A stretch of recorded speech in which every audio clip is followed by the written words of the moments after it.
Hi, I'm Shivam Chauhan, co-founder and chief innovation officer at Sarla Aviation. I was invited here to speak about how electric vehicle and connected autonomous vehicles change our lives and how it promotes the uh, uh, the cleaner and greener future.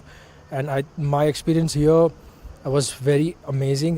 Reason being, the panelists that I have with me, they were from different market than I am, and they presented their speech with a lot of data, a lot of inputs, and one of them was actually from Road and Transport Ministry, and there's nothing better than them, right? You get the right and most accurate data out of them. So I'm not just going. I just didn't give a speech here, but I also learned a lot, which I'm going and taking it back to my desk, and I'll put it into my research about how we want to develop the aircraft. Coming to Sarla Aviation, we are building all electric vertical takeoff and landing aircraft. What does that mean?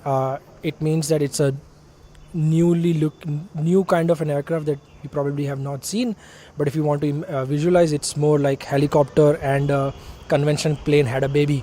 So that's how we usually describe our aircraft. It takes off and lands in vertically like a helicopter, but in the air, once it takes off, it transforms itself into a forward flying flight, like a conventional aircraft that you all already know.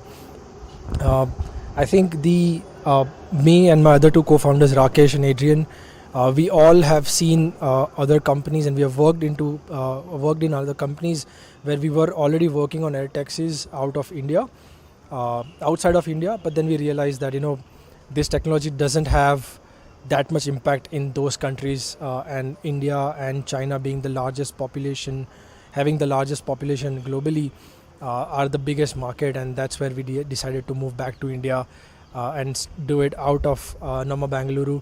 And I think we are doing good so far. Our company is 1 year old, and I'm glad that Future Mobility magazine recognized the work that we are doing, the cutting edge technology that we are bringing into the Indian market, and how the supply chain adds a lot of value to our business. And thank you, Future Mobility magazine, for inviting us to this expo.